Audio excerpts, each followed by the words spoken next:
शिक्षा विभाग से और एक लंबा अनुभव है सर का शिक्षा क्षेत्र में। आज का जो सर का टॉपिक है वो है styles, approaches and skills of management. तो मैनेजमेंट से रिलेटेड एक लेक्चर पहले भी हो चुका है जिसमें हम कंसेप्ट, फंक्शन और उसकी जो मीनिंग और डेफिनेशन की बात कर चुके हैं। और आज के लेक्चर में सर हमें स्टाइल्स, अप्रोचेज और स्किल्स के बारे में और हमारी जानकारी को बढ़ाएंगे। मैं सर को आगे का सत्र सौंपती हूँ। सर आप अपना उद्बोधन प्रारंभ करें और हमारे स्टूडेंट्स जो है वो बीच में जुड़ते रहेंगे। और जैसा कि आप बताएंगे सर, तो मैं आपका पीपीटी यहाँ से शेयर करूंगी सर। Yes ma'am, हम स्टार्ट कर देते हैं। Thank you so much, we will start. Okay, I am sharing you PPT sir. Yes ma'am, yes ma'am.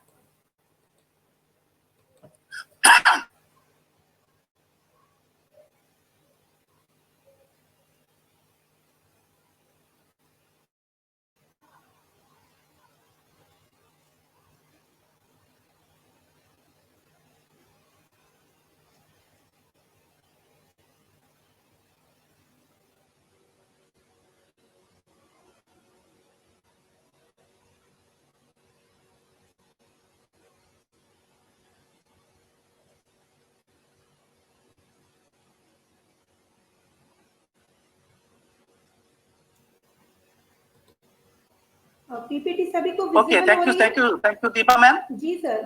Okay, thank you doctor Deepa. सबको नमस्कार। हम लोग करीब 25 लोग इसमें इस क्लास में 25 लोग हैं और सभी को मेरी तरफ से नमस्कार और thank you ma'am for the introduction. अब ज्यादा टाइम नहीं लेंगे, बस 45 मिनट्स का लेक्चर है। today's टॉपिक हमारा है styles, approaches and skills of management, right? Okay, next slide please ma'am.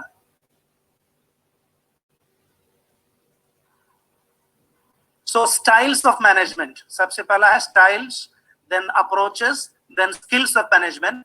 We begin with styles of management, right? माने कितने प्रकार के शैली हो सकता है। तो एवरी मैनेजर हैज हिज और हर स्टाइल ऑफ मैनेजमेंट। हर किसी का मैनेजमेंट अपना तरीका होता है। जब मैनेजमेंट की हम बात करते हैं तो हम जानते हैं कि ये मैनेजमेंट केवल बैंक मैनेजर या कॉर्पोरेट सेक्टर का मैनेजर या ऑफिस का मैनेजर की बात नहीं कर रहा है, वो भी है। साथ ही साथ मैनेजर का मतलब है इवन इन स्कूल। हम लोग सब बीएड एमएड वाले स्टूडेंट्स हैं। आप टीचर्स बनेंगे या मतलब प्रिंसिपल्स बनेंगे तो स्कूल में मैनेजर होते हैं और प्रिंसिपल पूरे स्कूल को, कॉलेज को मैनेज करता है। उनका भी बहुत बड़ा रोल है मैनेजमेंट में, day to day management of the college में। और एज ए टीचर जब हम क्लासरूम में हैं, वी आर द मैनेजर्स। हम क्लासरूम मैनेज करते हैं, एक्टिविटीज मैनेज करते हैं, बच्चों को मैनेज करते हैं। तो we all are managers. Now हम लोग जो बात कर रहे हैं वो है कि क्लासरूम मैनेजमेंट, एजुकेशनल मैनेजमेंट, शिक्षा कैसा होगा। बट मैनेजमेंट इन जनरल, चाहे वो कॉर्पोरेट सेक्टर में हो या ऑफिसेज में हो या शिक्षा के क्षेत्र में हो, हर किसी का मैनेजिंग का एक तरीका होता है। हर आदमी एक जैसा मैनेजमेंट नहीं करता। तो यूजुअली किस तरीके के कितने स्टाइल्स होते हैं, उसमें ब्रॉड कैटेगरीज 4 होते हैं।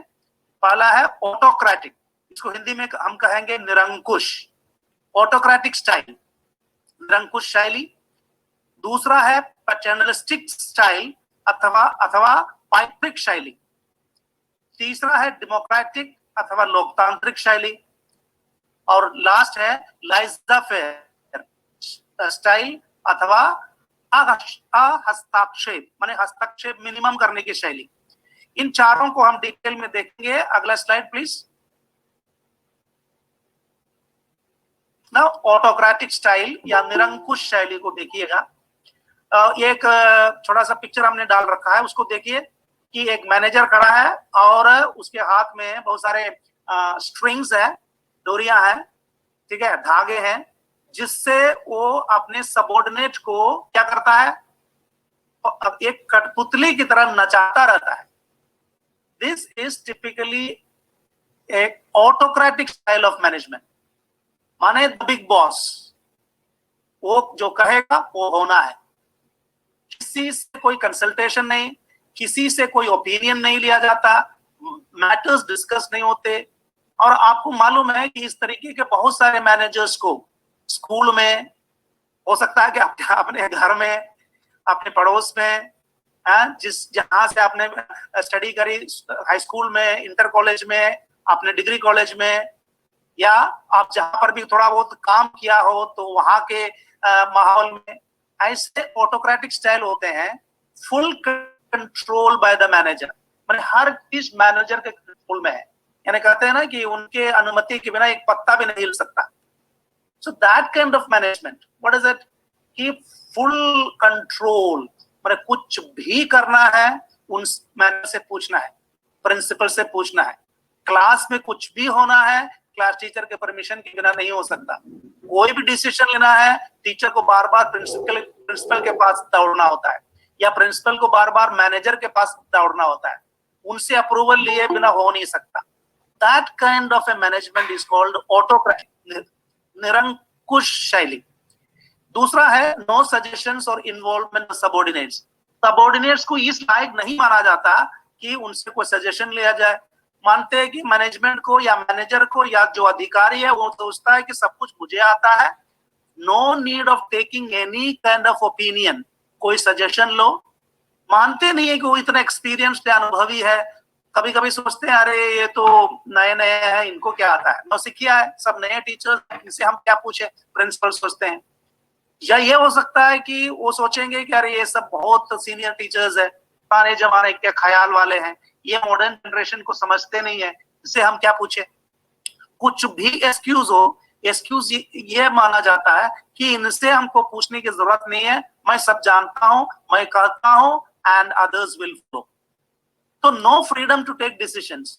एक छोटा मोटा कार्य भी अगर क्लासरूम में कराना है, टीचर को क्या लेना होगा, inform the principal, inform the manager, मुझे अरे आपने मुझे बताया नहीं, माने everything and anything has to be inform, हर चीज का परमिशन लेना है, कोई इंडिविजुअल फ्रीडम ही नहीं है।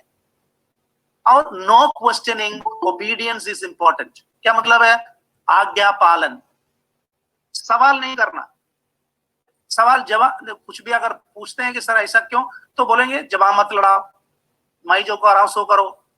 This is typical autocratic style.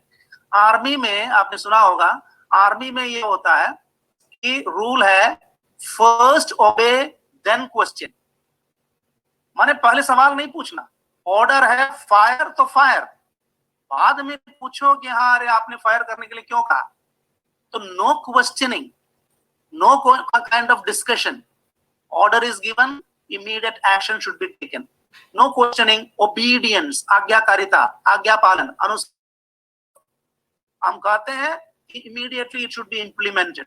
इस तरीके के जो मैनेजर्स होते हैं वो डेमोक्रेसी में बिलीव नहीं करते, वो तानाशाही में बिलीव करते हैं, वो मानते हैं ऑटोक्रेटिक स्टाइल, हमको सब आता है, तुम लोग सब जो हम कहते हैं तुम लोग उसी को करो, तुम्हारे पास उतना अनुभव नहीं है या तुम्हारे ख्याल पुराने हैं, तुम आउटडेटेड हो। So all these kinds of excuses are given, और ये मानते हैं कि हम जो कहते हैं सो करो। सो ओबीडियंस इज इंपॉर्टेंट। हमने कभी सुना है कि पुराने जमाने में मठों में, पुराने जमाने यूरोप की बात कर रहे हैं, मोनेस्ट्रीज हुआ करते थे, मठ, तो वहां पर जो मठ, उनको आज्ञाकारिता का लेसन बहुत जबरदस्ती मतलब जबरदस्त सिखाया जाता था कि जो उनका सुपीरियर है, जो उनका मठाधिपति है या मठाधीश है, वो जो बोलेंगे उसको अनुसरण करना है। तो ये सिखाने के लिए कभी कभी बोलते थे कि उनके हाथ में एक पौधा दे दिया और कहा जाके उसको उल्टा लगाओ, यानी कि उसके जड़ ऊपर और उसके पत्ते नीचे, तो और उसको रोक के आओ। और कोई भी आदमी कहेगा यार ये कैसी बात होती है, मतलब कोई पौधा लगाना है तो उसकी जो जड़ है वो नीचे जाएगा, चाहिए उल्टा करने के लिए कोई इंस्ट्रक्शन दिया है। और वो परंपरा थी कि अगर ऐसा कह करके आपको एक पौधा दे दिया, आपको उसे वैसे ही लगाना है। ब्लाइंड ओबीडियंस, यानी बिना पूछे, बिना सोचे, बिना समझे आपको ये करना है। मॉडर्न आदमी रीजनिंग लॉजिक वाला कहेगा ये कौन सी बेवकूफी वाली बात है। उन्होंने शायद में मुझे ये सोच के, मतलब ये इनके दिमाग में ये बात होगी, वो टेस्ट करने की कोशिश कर रहे हैं कि मैं अपना दिमाग इस्तेमाल करता हूं कि नहीं करता हूं, अपनी लॉजिक या तर्क शक्ति का इस्तेमाल करता हूं नहीं करता हूं, टेस्ट करने के लिए उन्होंने ऐसा कहा होगा। सोच के कहीं उसको सीधे लगा दिया, यानी कि जड़ को नीचे और पत्ते को ऊपर करके अगर गाड़ दिया, लगा दिया, तो उनको पनिशमेंट मिलती थी। तो इस टाइप का जो है मतलब ब्लाइंड ओबीडियंस। आगे है just follow the instructions of the management. Management से नोटिस आती है, प्रिंसिपल ने नोटिस भेजा, टीचर्स ने साइन किया और जो लिखा है सो करो, no need of any discussion. और ऐसे सिचुएशन में क्या होता है, सबऑर्डिनेट्स को मतलब वो उनका दम घुटता है, उनको ऐसे कार्य कराया जा रहा है वो करना नहीं चाहते। कभी उसके लॉजिक समझने की वो उनको जरूरत है, लेकिन वो समझाने वाला कोई नहीं है। अगर ज्यादा पूछो तो बोलो कि नौकरी छोड़ दो। से फॉर एग्जांपल मैं बात कर रहा हूँ प्राइवेट उसकी, अगर गवर्नमेंट जॉब में है तो मतलब तुम ज्यादा सवाल करते हो तुमको ट्रांसफर करा देंगे। तो सबऑर्डिनेट्स मोटिवेट फील नहीं होते, उतना उनको इन्वॉल्वमेंट है, वो जो कहा गया उतना ही करेंगे, उसका बियॉन्ड नहीं करेंगे, अपनी तरफ से कुछ एक्स्ट्रा करने की कोशिश कभी नहीं करेंगे। क्यों? अगर गलत होगी डांट पड़ जाएगी। इसलिए सबऑर्डिनेट्स को इस तरीके के जो मैनेजमेंट शैली है, इन्वॉल्वमेंट नहीं होता। आप अगर मान लीजिए कि मतलब अगर आप घर पे आपका पापा या मम्मी या जो आपके जो एल्डर्स है, बुजुर्ग है, इस तरीके से अगर आपको ट्रीट करे तो आपको कैसे लगेगा? आप उतना ही करेंगे जितना कहा गया है, आगे नहीं करेंगे। मैंने खेत में जाने के लिए बोला, देख के आओ पानी जो उसमें दिया है वो सही जा रहा है कि नहीं जा रहा है, देख के आया, हाँ पापा पानी बिल्कुल सही जा रहा है गेहूं के खेत में। लेकिन गेहूं के खेत में गाय या नीलगाय चर रही है, वो आप उनको भगाएंगे नहीं। क्यों? मुझसे जो कहा गया उतना ही करना है, ज्यादा करते हो तो आप डांटते हो। तो इन्वॉल्वमेंट नहीं होगा, ये अपनापन महसूस नहीं करेंगे। इस तरीके के autocratic style of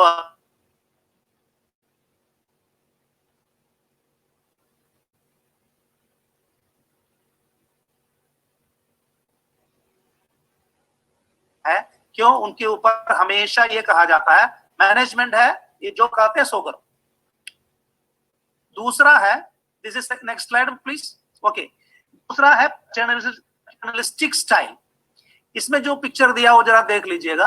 paternalistic style में आपने ये देखा होगा कि एक आदमी आगे आगे जा रहा है, दूरबीन लेकर के दूर से देख रहा है, रास्ता साफ है तो पीछे बोलते हैं चलो चलो तुम लोग मेरे पीछे चलो।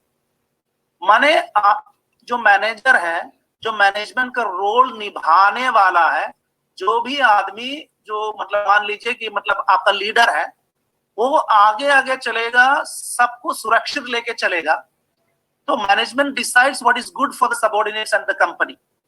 डिसीजन हमेशा सबके हित में ही लेंगे, कंपनी के हित में जो, या मतलब सबऑर्डिनेट्स के हित में, या स्टाफ के हित में, स्टूडेंट्स के हित में, पेरेंट्स के हित को ध्यान में रखते हुए डिसीजन लेंगे। क्यों? पैटर्नलिस्टिक है, एक फादर की तरह है, caring and concern like a father. लेकिन उम्मीद क्या की जाती है? Loyalty expected. माने नॉर्मली क्या होता है, जो कोई पेरेंट है तो छोटा बच्चा है तो हम क्या करेंगे, हम हर चीज, हर तरह की मतलब डेंजर्स या खतरे से उसको बचाने की कोशिश करते हैं, उसके लिए रास्ता क्लियर करते हुए बोलते हैं अच्छा चलो। जैसे कोई बच्चा है साइकिल सीख रहा है तो पेरेंट परेशान हो गए, दाएं काटो बाएं काटो, ये रोक दो अभी लड़ जाओगी, that kind of a feeling. इसमें होता क्या है कि बच्चे को फ्रीडम नहीं है। ठीक है तुम साइकिल चलाओ, थोड़ा वो एक दो बार गिरेंगे, हर कोई गिरता है, तब सीख जाओगे। ये पैटर्नलिस्टिक एटीट्यूड में ये नहीं होता। पैटर्नलिस्टिक में हमेशा प्रोटेक्टिव, जिस तरह मुर्गी जो है अपने चूजों को संभालती है, उसी तरह मैनेजर जो है या मैनेजमेंट फिगर जो है, जो लीडर जो है, अपने सबऑर्डिनेट्स को प्रोटेक्ट करने की कोशिश करते हैं। That is paternalistic style. Next, loyalty का मतलब समझ गए ना, वफादारी। हर प्रकार से लोगों को वफादार रहना पड़ेगा, ये उम्मीद की जाती है। सबऑर्डिनेट्स आर केप्ट हैप्पी, उनको हमेशा खुश रखा जाता है। Subordinates are treated like children. जैसे अभी हमने बताया कि साइकिल बच्चा सीख रहा है तो पेरेंट खड़े होकर के ज्यादा परेशान होते हैं। बच्चा अपना निर्भीक होकर चला रहा है लेकिन पेरेंट ज्यादा परेशान होंगे, अरे अभी गिरोगे, अरे चोट लगेगी। So that kind of attitude. तो इसमें होता क्या है कि no real freedom, real freedom नहीं मिलता। क्रिएटिविटी के लिए मौका नहीं मिलता। ठीक है, क्यों? क्योंकि हर चीज जैसे वो मतलब लीडर चाहते हैं वैसे ही होना चाहिए। लीडर फॉलोअर्स को या अनुयायियों को, प्रिंसिपल अपने टीचर्स को या स्टूडेंट्स अपने टीचर्स को इतना काबिल नहीं समझते हैं। अब बच्चे हैं, अब उनसे डिसीजंस नहीं लिया जा सकता, अब वो गलतियां कर बैठेंगे। इस तरीके के एटीट्यूड की वजह से उनकी क्रिएटिविटी या फुल इन्वॉल्वमेंट नहीं हो पाता। Next please. डेमोक्रेटिक स्टाइल, लोकतांत्रिक शैली, ये सबसे बेस्ट शैली मानी जाती है कि इसमें इक्वल ट्रीटमेंट। डेमोक्रेसी में क्या है? Dignity of the individual, her individual की आत्मसम्मान की की कदर की जाती है। माने एवरीबॉडी इज यूनिक, हर कोई अद्वितीय है, हर कोई विशेष है, हर कोई में अपने अपने टैलेंट्स होते हैं। एंड इक्वली हर किसी को मानना, सबको ट्रीटमेंट देना। इक्वालिटी क्या मतलब? ये नहीं है कि हम बॉस है, जैसे आप पिक्चर देखिएगा उसमें सब एक दूसरे के साथ हाथ मिला करके क्या कर रहे हैं? अपना डिसीजन ले रहे हैं, आगे बढ़ रहे हैं। इसमें ये नहीं है कि हम आगे बढ़ेंगे तुम लोग पीछे पीछे चलो, और हम जो बात जिस रास्ते से बताते हैं, रास्ता बताते हैं उसी रास्ते से तो सबको चलना है, ऐसा नहीं। सब मिलकर डिसीजन होते हैं, क्योंकि ईच इंडिविजुअल को आप क्लास में टीचर मानेंगे कि हर स्टूडेंट अलग है, हर स्टूडेंट में अपनी काबिलियत है, क्षमता है, उसको प्रमोट करने की आवश्यकता है। उसी तरह ओपिनियंस आर वेलकम, कोई भी डिसीजन करने से लिया जाता है। जैसे अगर आप लोगों में से कुछ लोगों ने कभी किसी स्कूल ज्वाइन किया है, तो अक्सर होता क्या है, फैकल्टी मीटिंग में प्रिंसिपल आते हैं, ये डिसीजन लिया गया है, आपको ऐसे ऐसे करना है, इंस्ट्रक्शन देने के लिए होता है। कभी ये नहीं होता कि हम ऐसे करने के लिए सोच रहे हैं, आप लोग इसमें सुझाव या इसमें कुछ परिवर्तन या इस चीज के बारे में क्या सोचते हैं बताइए। ये बहुत कम होता है। खासकर हमारे यहाँ इंडिया में ये स्टाइल ज्यादा होता है कि ऊपर से डिसीजन लिया जाता है। इसको ये जो निरंकुश स्टाइल या ऑटोक्रेटिक स्टाइल को आप पिरामिड की तरह मानते हैं। पिरामिड में क्या होता है कि पिरामिड ऊपर की तरफ छोटे होते हैं, नीचे बेस होता है। ऊपर जो बैठा हुआ बंदा है, बॉस है, वो डिसाइड करता है कि नीचे के लोगों को क्या करना है। वो स्टाइल का उल्टा होता है मतलब डेमोक्रेसी। इसमें क्या मतलब है कि सब मिल करके ये ब्रॉड बेस्ड डिसीजन लिया जाता है। Creativity, originality promoted. कभी मैनेजर अपने आप को या प्रिंसिपल या मैनेजर या टीचर अपने आप को इनसिक्योर नहीं महसूस करता कि अगला बढ़ जाएगा आगे तो मेरा क्या होगा। हर किसी को आगे बढ़ने का मौका दिया जाता है, हर किसी का ओपिनियन लिया जाता है, हर किसी की क्रिएटिविटी, सृजनात्मकता को प्रमोट किया जाता है। क्योंकि हर इंडिविजुअल यूनिक है, तो वो फ्रीडम और freedom of action, freedom to take decisions, freedom to develop your talents, ये दी जाती है। नेक्स्ट है कि हेल्दी कम्युनिकेशन। हेल्दी कम्युनिकेशन हमेशा टू वे होता है।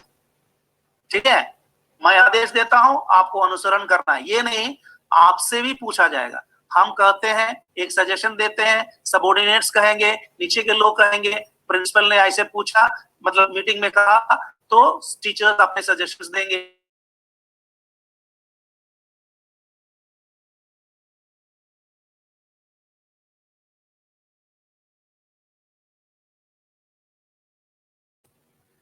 काम होना है, उसका लॉजिक क्या है, किस तरीके से होगा, कब होगा, किस डेट तक होना है, क्या मॉडलिटीज है, किस तरह वर्कआउट करेंगे। अभी जो गेस्ट लेक्चर है दीपा मैम कंडक्ट करा रही है, उन्होंने पूरा वर्कआउट किया है कैसे कैसे होना है। उनका एक टीम ने उसको वर्कआउट किया है, प्रिंसिपल के साथ मिलकर के किया है। तो टीम वर्क होता है। हेल्थी कम्युनिकेशन, एक दूसरे के बीच में मतलब आइडियाज का एक्सचेंज होना, आदान प्रदान होना। और matters are discussed before final decision. माने डिसीजन, कुछ मैनेजर्स या कुछ लीडर्स ऐसे होते हैं, डिसीजन वो लेके आते हैं, उनको करना मालूम है कि क्या करना है, उनको मतलब एक फॉर्मेलिटी के लिए, केवल एक औपचारिकता के लिए आकर के पूछेंगे, अच्छा हम ये इसके बारे में क्या करें। आपने सजेशन दे दिया, उन्होंने सजेशन दे दिया, सबका सजेशन सुन लिया, उसके बाद अच्छा हम कल बताएंगे, कल वही बताएंगे जो उन्होंने पहले से डिसाइड कर रखा है। तो दिस इज नॉट डेमोक्रेसी। ठीक है, लेकिन मतलब जैसे हम लोग हिंदी में कहावत कहते हैं ना कि सबकी सुनो लेकिन करो अपना। ये लेकिन एक डेमोक्रेटिक वे ऑफ लीडरशिप में मैनेजमेंट में ये नहीं होता कि सबकी सुनो अपना करो। ठीक है, सब कुछ आप ज्यादा एक्सपीरियंस्ड है, आप उसकी मतलब हर पक्ष को अपनी तरफ से डिस्कस या सोचने के बाद डिसीजन ले सकते हैं, लेकिन सुनना और अच्छे जो सजेशन उसको इनकॉर्पोरेट करना जरूरी है। लेकिन डेमोक्रेसी में एक प्रॉब्लम ये हो सकता है, ठीक है, मतलब जैसे हम लोग कहते हैं ना कि मुंडे मुंडे मतिर भिन्ना, क्या मतलब 10 आदमी है तो 10 तरह की बातें कहेंगे, और कंसेंसस या एक मत होना या एक डिसीजन पे पहुंचना बहुत डिफिकल्ट हो जाता है। क्यों? डेमोक्रेसी में हर आदमी कहता है कि अरे मेरी बात सुनो, मेरी बात सुनो। ये प्रॉब्लम हो सकता है, मैनेज करना थोड़ा डिफिकल्ट हो सकता है, लेकिन सबसे बेस्ट ये होगा कि सबकी बातें सुन करके सबसे ओपिनियन ले करके आगे बढ़े। That is democratic style of management. Next please, next slide please. Laissez faire style, इसको बोलते हैं अहस्तक्षेप, माने कोई हस्तक्षेप हम नहीं करेंगे, माने मैं हाथ नहीं डालूंगा, डिसीजंस हमने जो ब्रॉड आउटलाइन आपको बता दिया और आपको काम करना है। ऐसे भी कुछ प्रिंसिपल्स होते हैं या मैनेजर्स होते हैं, ऐसे कुछ टीचर्स होते हैं, ठीक है, इस चिल्ड्रंस डे पे प्रोग्राम या ऐसे ऐसे ऑर्गेनाइज होना है। अब बच्चे जूझ रहे हैं, कोई क्लियर गाइडेंस नहीं है और टीचर अपने इत्मीनान से बैठे हैं, बाद में पूछेंगे काम हुआ नहीं क्या? तो कहने का मतलब इसमें जो लिखा है, एक तो फिगर बना है, वो पिक्चर हमने डाल रखा है, उसमें देखिए, he who leads least leads best, माने आराम से मैनेजर लेटा हुआ है और वो क्या कर रहा है, जो मिनिमम हस्तक्षेप करता है, लीडरशिप का रोल कम से कम जो निभाता है, वही सबसे अच्छा लीडर है। ये मान करके हमने एक ब्रॉड प्रोग्राम बना दिया, बाकी वर्कआउट तुम करो। देखिए ये नहीं होता, कोऑर्डिनेट करने के लिए एक अधिकारी या एक अथॉरिटी फिगर की आवश्यकता होती है। नहीं तो क्या होगा डेमोक्रेसी में, अगर सब कुछ छोड़ दिया क्या होगा, इतने डिफरेंसेस ऑफ ओपिनियन हो जाएंगे, इतने मतभेद हो जाएंगे, लोग आपस में लड़ने लगेंगे और एक कोऑर्डिनेटिंग अथॉरिटी की कमी होगी। ठीक, तो subordinates take decisions by themselves, इसमें least interference by the management, management की तरफ से मिनिमम सबसे कम इंटरफियरेंस या हस्तक्षेप, not dependent on management, management पर डिपेंड नहीं है, लीडर पर डिपेंडेंट नहीं है, हर चीज फॉलोवर्स को डिसाइड करना है। लेकिन लाइजा फेयर में ये भी है कि पूछेंगे गलती क्यों हो गई, आपको करना है, गलती भी नहीं होना है, तो उसमें क्या होगा, डायरेक्शंस बीच बीच में देना, कंसल्ट करना या चीजों को सही दिशा में ले जाने के लिए लीडर की जरूरत पड़ती है, नहीं तो फिर लीडर ही क्यों। लेकिन लाइजा फेयर वाला लीडर सोचते हैं हम आराम से बैठे हैं, जो होना है होने दो, जैसा होगा देखा जाएगा। Expected to know what is good and bad, माने सबऑर्डिनेट से निचले स्तर के लोगों से, टीचर्स से, मतलब प्रिंसिपल टीचर से या टीचर स्टूडेंट से या मैनेजर एम्प्लॉय से एक्सपेक्ट करते हैं कि आपको मालूम होना चाहिए क्या अच्छा है, क्या बुरा है, क्या करना है, क्या नहीं करना है। इसमें क्या होता है, there can be lack of control. क्या मतलब है, ए लाइन ऑफ कंट्रोल नहीं है, माने जब किसी भी तरीके का कोई कंट्रोल नहीं है तो क्या होगा, हर आदमी मनमानी करने लगेगा, there will be total confusion. अंग्रेजी में कहावत है कि when two men ride the horse, one should ride in front, माने कोई पतली रास्ते से हो करके अगर दो आदमी घोड़े पे घुड़सवार है, घोड़े पे चल रहे हैं, तो उसमें जरूरत है कि एक आदमी आगे चले, दूसरा पीछे चले। क्यों? दोनों ही एक साथ बढ़ जाएंगे तो फिर घोड़ों को भी चोट लगेगी, आप भी हो सकता है कि गिर जाए। तो there should be some kind of control और लीडरशिप। सब कुछ छोड़ दिया खुला, that is not fair. So that is the laissez faire मतलब क्या कहते हैं, शैली, जिसको अहस्ताक्षेप शैली बोलते हैं। तो चार, there are four types of this one हमने डिस्कस किया। पहला है ऑटोक्रेटिक, नेक्स्ट है पैटर्नलिस्टिक, and third है democratic, and then laissez-faire.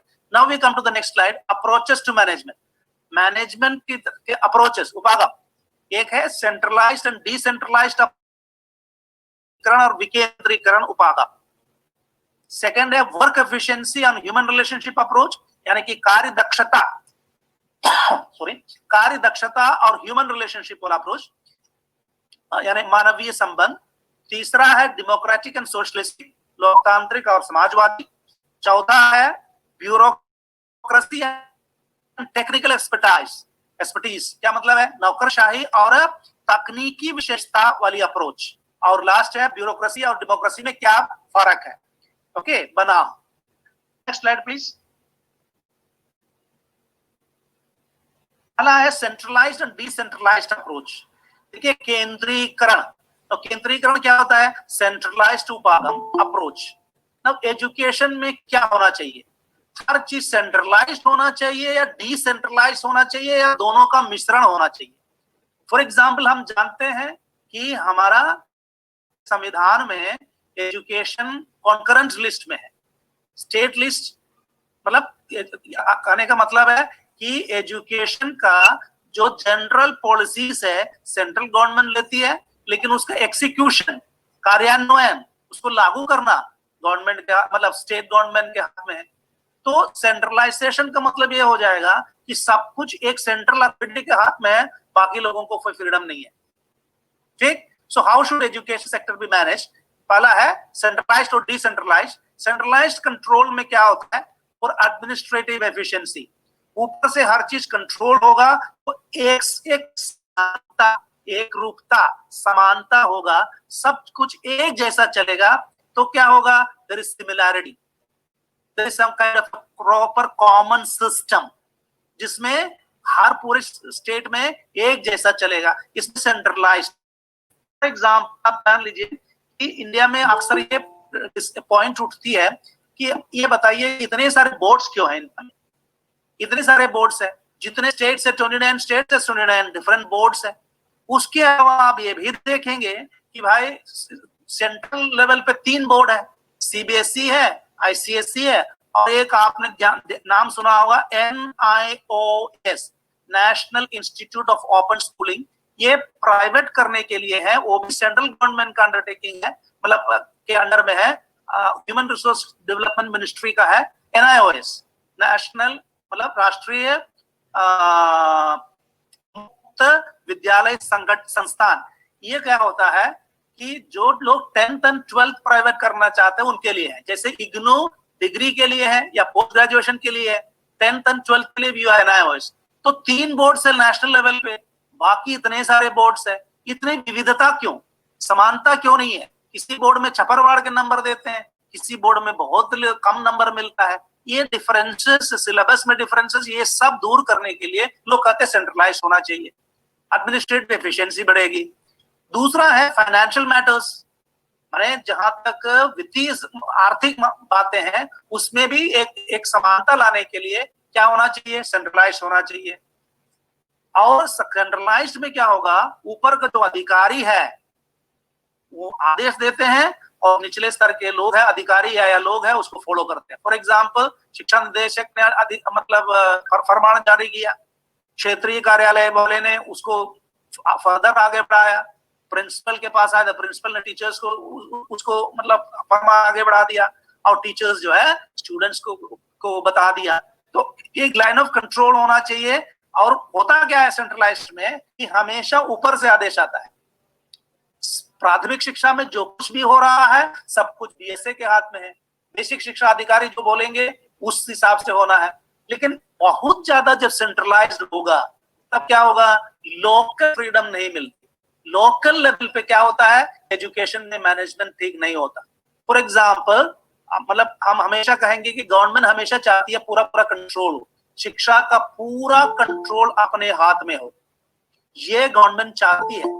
क्यों? क्योंकि मतलब उसको मैनिपुलेट करना आसान होता है।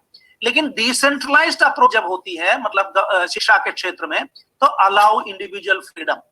देखिए, एंड इंडिविजुअल क्रिएटिविटी, उसके अंदर जो क्षमता है, सृजनता है, मतलब चीजों को, नई चीजों को बनाने के, इंट्रोड्यूस करने की जो उसके अंदर जो क्षमता है, उसको टीचर के अंदर है या स्टूडेंट के अंदर है, उसको डेवलप करना। इंस्टेड ऑफ सेइंग कि ये सिलेबस है, ये पढ़ाया जाएगा, उसके अलावा कुछ नहीं है, या ऊपर से आदेश आया मिड डे मील में ऐसे ऐसे मतलब करनी है तो वही लागू होगा।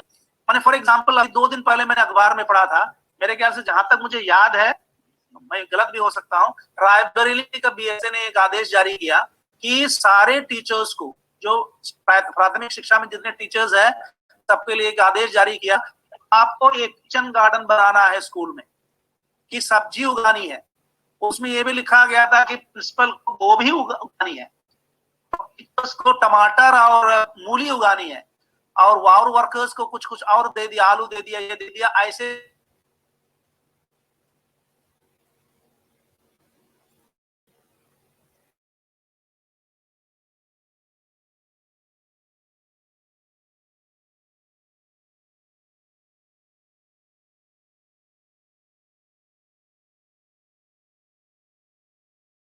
समस्याओं को अंदाज करते हुए ऊपर से आदेश अगर दे दिया ये होना है, then too much of control या सेंट्रलाइज या मतलब निरंकुश शासन वाला, तो दिस टाइप ऑफ मैनेजमेंट उतना सक्सेसफुल नहीं हुआ। कहीं कहीं सेंट्रलाइज की जरूरत है, लेकिन freedom to the state and freedom to the state district level या फ्रीडम टू द बेसिक शिक्षा अधिकारी, फ्रीडम टू द टीचर, ये भी इंपॉर्टेंट है कुछ बातों में।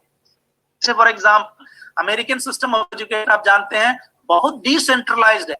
आपने अगर सिस्टम्स ऑफ एजुकेशन बीए में पढ़ा है, बीए थर्ड ईयर में लखनऊ यूनिवर्सिटी के सिलेबस में है, सिस्टम्स ऑफ एजुकेशन में अमेरिका और यूएसए वगैरह में, सॉरी अमेरिका और यूके और इंडिया में कंपैरिजन करके देखते हैं कि शिक्षा का सिस्टम क्या है।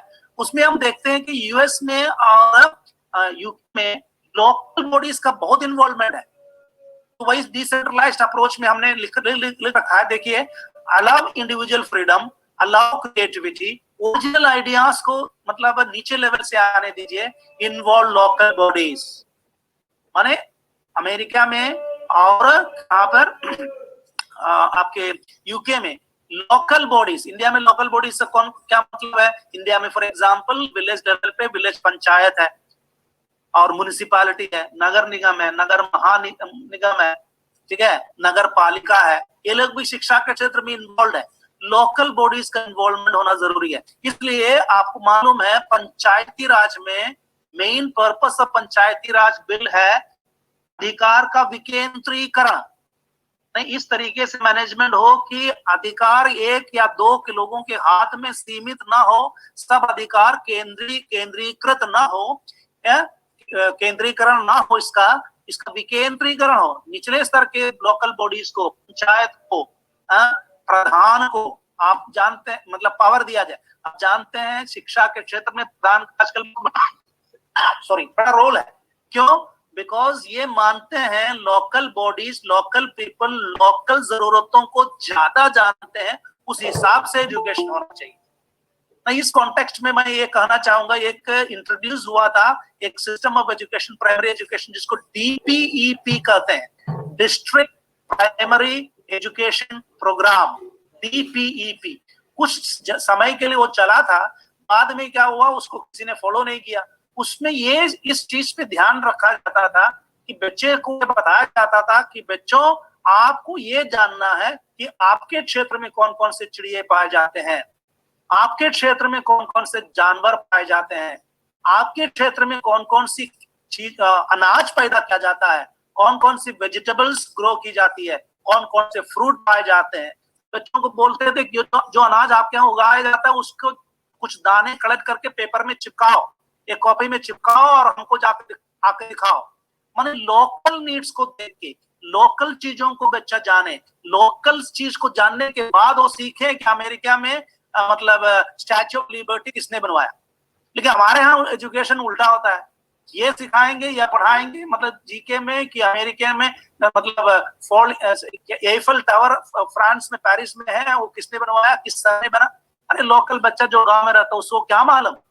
अगर लखनऊ के बच्चे से पूछो कि मतलब बरादरी क्या होता है, मतलब क्या बोलते हैं, रेजिडेंसी क्या होता है, उसके इंपॉर्टेंस का हिस्टोरिक बहुत बच्चे नहीं बोल पाएंगे।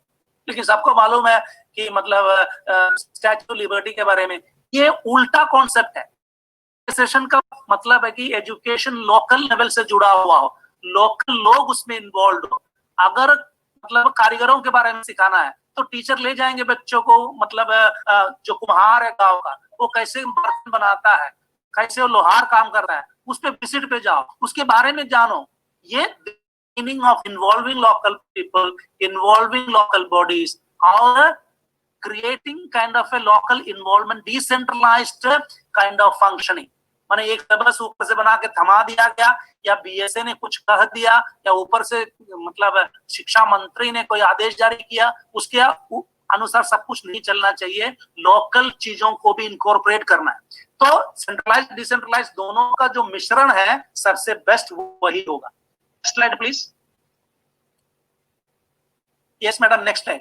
तो ये हमने एक छोटा सा पिक्चर दे रखा है। सेंट्रलाइज्ड एक तरफ है, डिसेंट्रलाइज्ड में एक सेंटर तो होता है, सेंटर से जुड़ा हुआ है, लेकिन छोटे छोटे ग्रुप्स अलग बनते हैं। वो अपने डिसीजन ले सकते हैं,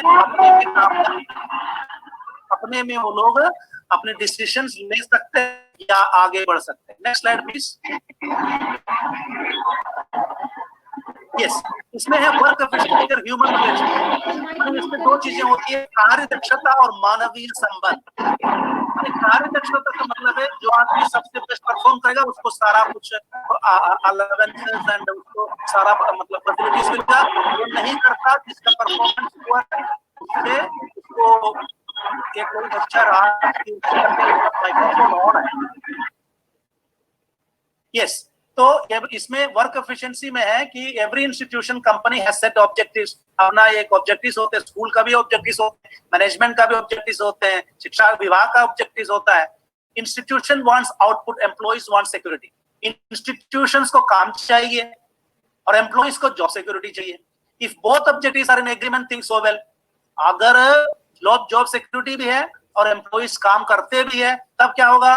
बहुत अच्छा माहौल बनेगा, बहुत अच्छा चलेगा। स्कूल भी हो, ऑफिस भी हो, मैनेज मतलब कंपनी भी हो, कॉर्पोरेट भी हो। लेकिन but if the employee does not give the expected output, अगर आउटपुट एम्प्लॉय का एक्सपेक्टेशन के हिसाब से नहीं है तो क्या किया जाए? मानवीय मूल्यों को, मानवीय संबंधों को ध्यान में रखते हुए उसके साथ सहानुभूति जताए या एक्शन ले। ये अप्रोच। नाउ एक दो एग्जाम्पल मैं देना चाहूंगा कि आपने पिछले साल पेपर में निकला था कि एक टीचर, डिस्ट्रिक्ट मुझे याद नहीं है, वेस्टर्न यूपी में एक जिला मजिस्ट्रेट जो है एक स्कूल गए, 8वीं क्लास में इंग्लिश पढ़ाने वाले टीचर से बताया कि मैडम ऐसा है, 5th क्लास का इंग्लिश का टेक्स्ट बुक लाइए और उसको आप पढ़ के सुनाइए। आप जानते हैं पेपर में आया था वो, मतलब बाद में उनके खिलाफ एक्शन हुआ। वो टीचर 5th क्लास का इंग्लिश टेक्स्ट बुक पढ़ नहीं पा रही थी और 8वीं क्लास में इंग्लिश वही पढ़ाती है। आपने बहुत सारे वो वीडियोस देखे होंगे, कुछ बिहार के हैं, कुछ यूपी के हैं, पता नहीं कहाँ के हैं, जिसमें टीचर संडे मंडे का स्पेलिंग क्या लिखती है। एक टीचर जो है मतलब नेताजी सुभाष चंद्र बोस का फोटो लगाए हैं चाचा नेहरू के, माने कि चिल्ड्रंस डे 14 नवंबर को नेताजी सुभाष चंद्र बोस की फोटो लगा के उस पर माल्यार्पण कर रहे हैं, फूल माला चढ़ा रहे हैं, उसके बाद बोल रहे हैं चाचा नेहरू की जय। ये टीचर अगर है, वर्क एफिशिएंसी नहीं है, जानकारी नहीं है, काम करना नहीं आता, काम आता तो करता भी नहीं। जैसे आप लोगों ने सुना होगा ना, मतलब बने रहो लुल तनख्वाह पाओ फुल, सुना होगा है कि नहीं? बने रहो पगला, काम करेगा अगला। हमको कुछ नहीं आता मैम, प्रिंसिपल मैम सोचेंगे इनको क्यों काम देंगे, ये बिगाड़ देंगे, ये एक दो बार बिगाड़ दो, अगले आगे पूछेंगे नहीं, चुपचाप बैठे रहो, अपना तनख्वाह पाओ। अगर टीचर का एटीट्यूड ये है, वर्क एफिशिएंसी नहीं है, तो क्या किया जाए? आप बोलेंगे अरे यार किसी की नौकरी की सवाल है क्या, छोड़ो, रहने दो उनको, मतलब जो आता है उनको करने दो, मतलब जैसा है वैसे करने दो। मतलब ठीक है, हमारे टीम में, हमारे कॉलेज में दीपा अवस्थी मैम जैसे अच्छे इन्हीं को काम पकड़ा देंगे, जो नहीं करते छोड़ो, एक एटीट्यूड हो सकता है। दूसरा बोलेगा नहीं, एफिशिएंसी नहीं है, तनख्वाह पा रहे हैं और काम मतलब सुविधाएं ले रहे हैं, तो आप एफिशिएंसी दिखाइए, नहीं तो हम एक्शन लेंगे। तो ये दुविधा होती है। कुछ लोग केवल वो एफिशिएंसी के ऊपर चलते हैं, कुछ लोग केवल मानवीय संबंधों के ऊपर चलते हैं, लेकिन एटीट्यूड, बेस्ट एटीट्यूड दोनों का होगा। वर्क एफिशिएंसी, टीचर अगर मतलब काम नहीं कर रहे हैं तो पूछेंगे आपका काम प्रोग्रेस रिपोर्ट टाइम से क्यों नहीं बना, कॉपी चेकिंग टाइम से क्यों नहीं हुआ, कॉपी चेकिंग में इतना कैलकुलेशन मिस्टेक क्यों होता है, आप पूछेंगे। एट द सेम टाइम एक मतलब मैडम ने बताया कि मेरा बच्चा बीमार है, आज मैं स्कूल नहीं आऊंगी, मैसेज भेजा, अगले दिन जरूर पूछना मैडम बच्चे की तबीयत कैसे है। ह्यूमन रिलेशनशिप भी बनाए रखना है at the same work efficiency दोनों का। Employee is not qualified job, जैसे हमने कहा कि टीचर 8वीं में पढ़ा 8वीं क्लास में इंग्लिश पढ़ा रही है, 5th क्लास का वो नहीं जानती पढ़ना, मतलब इंग्लिश का टेक्स्ट को पढ़ना तक नहीं आता। Employees fail to meet the target, employees feel secure out is poor, is more important of the two। इन दोनों में ज्यादा इंपॉर्टेंट क्या है? दोनों इक्वली इंपॉर्टेंट है, माने वर्क एफिशिएंसी वाला अप्रोच भी इंपॉर्टेंट है, उतने ही इंपॉर्टेंट है ह्यूमन रिलेशनशिप। Next please. मैं थोड़ा जल्दी बोल रहा हूँ बच्चों, प्लीज एक्सक्यूज मी, क्योंकि मुझे 45 मिनट दिया गया है, 43 हो गया, इसलिए। डेमोक्रेटिक एंड सोशलिस्टिक अप्रोच का मतलब है लोकतांत्रिक और समाजवादी। लोकतांत्रिक अप्रोच में क्या होता है, डेमोक्रेटिक अप्रोच में क्या होता है, हमेशा हम ये मान के चलते हैं कि individual is important, ensure the prosperity, मतलब संपन्नता या विकास या ऐश्वर्य या मतलब विकास of the individual along with others. माने ये नहीं सोचना है कि स्कूल बढ़िया चले, इंडिविजुअल टीचर्स को प्रॉब्लम हो या ना हो, प्रिंसिपल कंसर्न्ड नहीं है, पूरा स्कूल का रिजल्ट अच्छा होना चाहिए। टीचर चाहे मतलब रात भर काम करे, उनको तबीयत ठीक खराब हो जाए, उनसे मुझसे कोई मतलब नहीं, ये नहीं। Ensure the individual importance.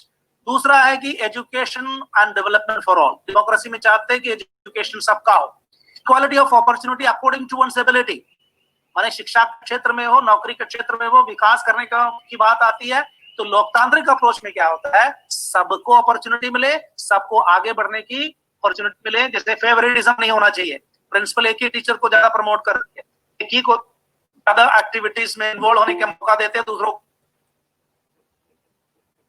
According to it's ability के अनुसार take care of local needs and aspirations. Democracy हमेशा ये कहती है लोकल नीड्स को हमेशा मतलब क्या करना चाहिए, एस्पिरेशंस को ध्यान में रखना चाहिए, preserve and promote local culture. माने अमेरिका में स्पेशली एक कल्चर में एक ट्रेंड है, कॉन्सेप्ट कम्युनिटी कॉलेज। उस वहां के लोग अपने ही कॉलेज बनाते हैं, उसमें कोर्सेज चलाते हैं, वही लोग सर्टिफिकेट देते हैं, कोई किसी से मान्यता लेने की जरूरत नहीं है। आप बोलेंगे इंडिया में तो ऐसे खोलेंगे तो सब लोग अपने छप्पर बाढ़ करके ऐसे सर्टिफिकेट बांट करके, इंडिया में तो हम लोग बेईमानी करते हैं इसलिए। लेकिन वैसे कॉलेज में, वैसे कॉलेज ऑफ कम्युनिटी कॉलेज का मतलब है कि लोकल नीड्स को ध्यान में रखते हुए, एग्रीकल्चर इलाका है, एग्रीकल्चर रिलेटेड कोर्स कम्युनिटी वाले खुद कॉलेज सेटअप करेंगे, चलाएंगे, टीचर्स रखेंगे, उनको वेतन देंगे, सर्टिफाई करेंगे, बच्चों को सर्टिफिकेट मिल जाएगा और एफिशिएंट हो जाएंगे एग्रीकल्चर में, क्योंकि वहां का नीड एग्रीकल्चर का है। इस तरीके का कम्युनिटी कॉलेज, कुछ भी नीड हो सकता है, लोकल नीड्स को पर आधारित, ये एक डेमोक्रेटिक ट्रेंड है। जैसे मैंने कहा, मैम कितना टाइम है मेरे पास? अवस्थी दीपा मैम जी सर अभी आप 10-15 मिनट आराम से कर सकते हैं, 12 बजे से दूसरा 10 मिनट और ले सकते हैं ना? जी सर। कोई दूसरा स्पीकर हो जो वेट कर रहा, तो मैं टाइम मतलब बर्बाद नहीं करना चाहता। डॉक्टर सुनीता तो 10 मिनट और बोल सकते हैं मैम? 12 बजे से। हाँ जी, मैं आवाज नहीं आ रही है सर, उनका 12 बजे से है, आप अभी कैरी ऑन कर सकते हैं। ओके ठीक, थैंक यू सो मच। मैं जल्दी खत्म कर दूंगा, लेकिन बच्चे भी बोर हो जाएंगे। हम लोग साइकोलॉजी में बोलते हैं स्पैन ऑफ अटेंशन, इतना 40-45 मिनट्स के बाद दिमाग भी थक जाता है। देखिए मैं मतलब जैसे कहता हूँ कि एक बार मैं एक मीटिंग अटेंड करने गया था, एनआईओएस से रिलेटेड एक मीटिंग था, तो उसमें जो है एक बात कही गई कि मतलब एक सिस्टम उन्होंने जनरेट किया कि एनआईओएस के जो सेंटर्स है वहां पर ऐसे एक मशीन या कंप्यूटराइज्ड एक सिस्टम बनाया जाए कि वहां पर बच्चा जब भी मैंने 10th एंड 12th प्राइवेट जब भी एग्जाम देना चाहे, आए 50 रुपए जमा करे, एग्जाम दे दे। तो बहुत लोगों ने कहा कि भाई ऐसे फ्रीडम दे देंगे तो इंडिया में तो आप जानते हो हर आदमी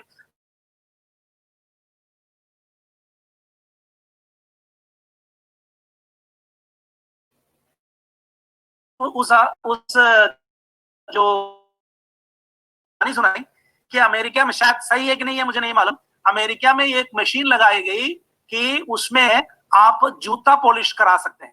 आप जूता इंसर्ट करिए, उसमें एक स्लॉट है, उसमें जूता इंसर्ट करिए, एक जूता एक पैर, मतलब जूता पहन करके इंसर्ट करिए, पैर निकाल लीजिए, उसके बाद दूसरा पैर लगाइए, दूसरा पैर तब तक नहीं निकलेगा जब तक आप उतना ही अमाउंट का सिक्का उसमें नहीं डालेंगे। डालिए, पैर निकल आएगा, दोनों पैर, दोनों शूज क्या कहते हैं पॉलिश हो गया, कराने की जरूरत नहीं है। बहुत अच्छा, और सिस्टम चलने लगा अमेरिका में। लेकिन अमेरिका में इंडियंस भी है, हम लोग कम थोड़ा है।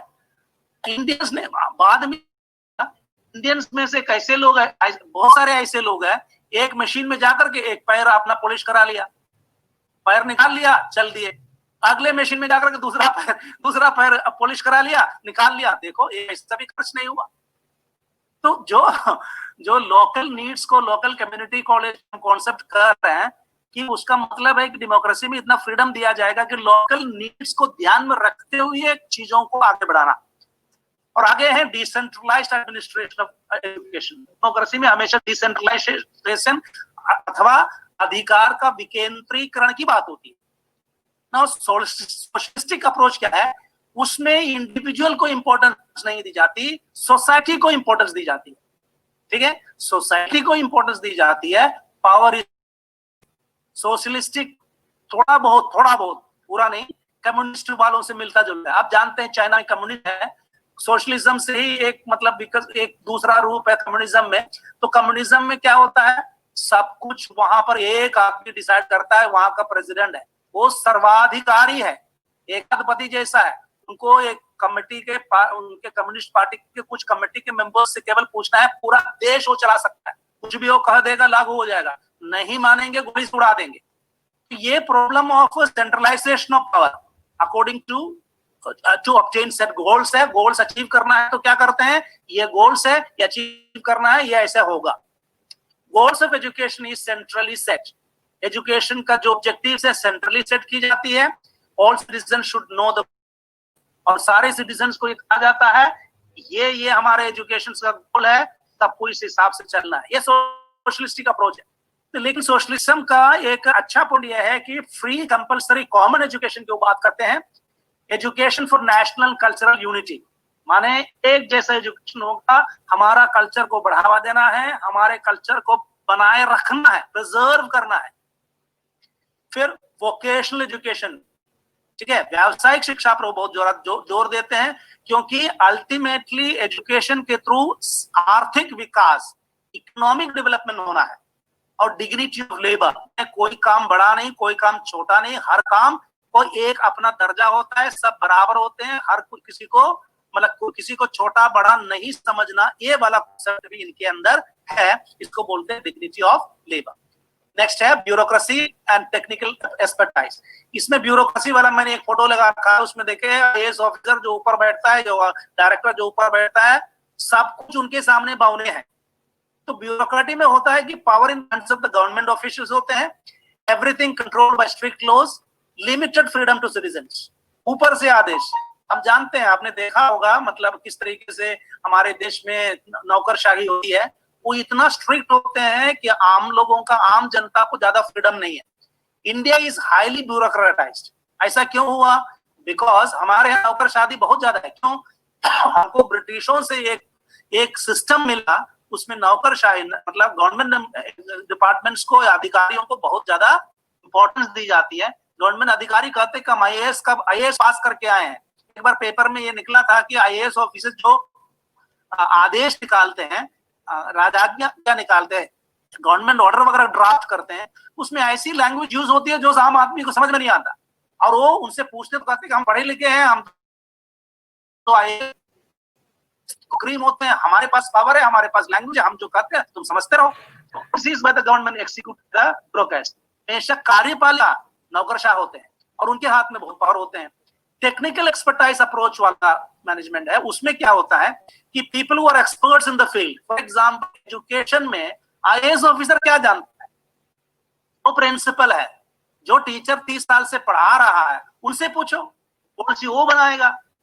हमारे यहाँ अक्सर ये होता है ऐसे लोग जो शिक्षा से जुड़े हुए ही नहीं है, आईएएस पीसीएस है या पुलिस ऑफिसर है, रिटायर्ड जज है, जिनको ज्यादा जानकारी फील्ड का नहीं है, वो पॉलिसी बनाते हैं। टेक्निकल एक्सपर्टाइज का कहना है कि आप पद ना देखिए, आप पोस्ट ना देखिए, आप केवल देखिए एक्सपीरियंस। उस हिसाब से आप उन लोगों को इन्वॉल्व करिए जिन लोगों को उस पर्टिकुलर फील्ड में जानकारी है, एक्सपर्टीज है, जो विशेष प्राप्त है, तकनीकी विशेषता है। नेक्स्ट स्लाइड प्लीज, जल्दी करेंगे, ठीक है। ब्यूरोक्रेसी और डेमोक्रेटिक अप्रोच में क्या फर्क है ये हम ऑलरेडी एक्सप्लेन कर चुके हैं। थोड़ा टाइम की कमी की वजह से इस स्लाइड को हम मतलब स्किप करेंगे। नेक्स्ट स्लाइड प्लीज, आखिरी। यस, मैनेजमेंट स्किल्स की बात करते हैं। हमने पहले मैनेजमेंट स्टाइल्स 4 डिस्कस करी, मैनेजमेंट अप्रोचेस डिस्कस करी, और लास्ट में हमारे पास है मैनेजमेंट स्किल्स। कोई भी मैनेजर हो, स्कूल हो, प्रिंसिपल हो, मैनेजर हो, टीचर क्लासरूम में हो, ठीक है, कोऑर्डिनेटर हो या शिक्षा के अधिकारी हो या गवर्नमेंट, जहां भी हो, पहला है प्लानिंग। बिना प्लानिंग का उल्टा सीधा काम होगा तो क्या होगा? आप जानते हैं, everything will be in disorder. किसी को पता ही नहीं आगे करना क्या है। स्कूल में एनुअल साइंस एग्जीबिशन होना है, प्रॉपरली प्लानिंग नहीं करी, कौन सा बच्चा, किस क्लास के बच्चे क्या बनाएंगे, नहीं तो पता चला सारे बच्चे वोल्कानो बना के ले आया, वोल्कानो से भर दिया। आपने प्लानिंग करी नहीं करी कि किस क्लास को क्या देना है, और ये भी नहीं प्लानिंग करी कि थोड़ा साइंस भी होना चाहिए, थोड़ा आर्ट का भी होना चाहिए, हिस्ट्री का होना चाहिए, मैथ्स का भी होना चाहिए, कंप्यूटर का भी होना चाहिए, सब विविधता हो, आर्ट एंड क्राफ्ट का भी होना चाहिए। नहीं तो केवल मैथ्स का है और नीरस हो गया, बच्चों को इंटरेस्ट नहीं आया, पेरेंट्स भी अप्रिशिएट नहीं किया। प्रॉपर प्लानिंग हर चीज में, through out year scholastic plan बनती है। साल की शुरुआत में डिसाइड करते हैं कि हमें इस साल में करना क्या है। प्लानिंग नहीं है तो गड़बड़ा जाएगा। टाइम मैनेजमेंट ये तो इजी है, समझ रहे हैं, टाइम हो रहा है इसलिए मैं टाइम मैनेजमेंट की वजह से थोड़ा जल्दी कर रहा हूँ। कम्युनिकेशन, कुछ ऐसे प्रिंसिपल्स होते हैं, ऐसे मैनेजर्स होते हैं, ऐसे लीडर्स होते हैं, कहते क्या है, लिख बताना क्या चाहते हैं, कहना क्या चाहते हैं, समझ में नहीं आता। ऐसे कुछ टीचर्स भी हैं आप बहुत एक्सपर्ट टीचर है, फिजिक्स की इतनी जानकारी है उनके पास, लेकिन क्या क्लास में पढ़ाते हैं, ना बच्चा समझता है ना खुद समझ पाते हैं। Communication skills very important. Decision making, माने फटाफट डिसीजन लेना है। माने एक 2-3 साल पहले अर्थक्वेक आया, पूरे मतलब मालूम होगा लखनऊ नगर में स्कूल की बिल्डिंग हिल रही थी। करना क्या है? टीचर बोलेंगे प्रिंसिपल मैम बताइए करना क्या है। डिसीजन मेकिंग, तुरंत on the spot, you have to decide according to emergency. Delegation क्या मतलब है? चलो जो होता है हमेशा पावर देंगे दूसरों को, डेलीगेट करना मतलब अधिकार दूसरों को दे देना। मुझे ये करना है, हमने बांट दिया, आप ये देखिए, आप ये देखिए, ये देखिए, उसके बाद मैं कोऑर्डिनेट करूंगा। ये काम से बचने का तरीका नहीं है, कामचोरी का तरीका नहीं है, लेकिन लोगों को इन्वॉल्व करने का तरीका है। प्रॉब्लम सॉल्विंग, कोई भी समस्या हो, अच्छा लीडर, अच्छा टीचर, अच्छा लीडर, अच्छा मैनेजर हमेशा क्या करेंगे? प्रॉब्लम्स का सोल्यूशन ढूंढेंगे। सबको डांट करके ये तुम कैसे ने कैसे किया, ये कैसा हो गया, वो कैसा हो गया, हो गया तो हो गया, अब क्या सोल्यूशन है? जल्दी, तुरंत, विद इन नो टाइम, जो कर सकता है जल्दी प्रॉब्लम, जितना प्रॉब्लम, कुछ लोग अनदेखा करते, अरे ठीक है बाद में देखा जाएगा, बाद में बढ़ते बढ़ते ऐसा प्रॉब्लम हो जाएगा नोबडी कैन सॉल्व। उसके बाद मोटिवेटिंग, लोगों को काम करने के लिए मोटिवेट करना सबसे बड़ा स्किल है कि लोग करेंगे, सब कोई कैपेबल है, सब कोई करना चाहते हैं, लेकिन करने के लिए एक मोटिवेशन मिलना चाहिए। वो मोटिवेशन, एनकरेजमेंट, अप्रिशिएट करना, बच्चों को अप्रिशिएट करना बहुत जरूरी है। क्लास में छोटा मोटा काम भी करेंगे, मैं व्हाट्सएप पे कर दूंगा, फेसबुक पे डाल दूंगा। मेरे क्लास में किसी बच्चे ने कौन सा काम है, ये मोहल्ले में तुमने कंपटीशन में सर्टिफिकेट जीता तो चलो छोड़ो, ये नहीं कहना कि अप्रिशिएट करना सीखिए, मोटिवेट करिए बच्चों को ताकि वो आगे बढ़ सके, so that you become a good teacher, you become a good principal, a good manager, a good leader. So we have different management पहला स्टाइल्स है, मैनेजमेंट अप्रोचेस है, मैनेजमेंट स्किल्स है। Thank you. आप जल्दी बोला, प्लीज एक्सक्यूज मी, इसलिए क्योंकि आप बाकी बच्चे जो है, सॉरी अदर स्पीकर है जिनको जो है मतलब मैं किसी तरीके से उसमें बाधा नहीं पैदा करना चाहता हूँ, इसलिए excuse me if I was very fast, और बहुत ज्यादा जल्दी हमने अगर किया है तो सॉरी, ठीक है।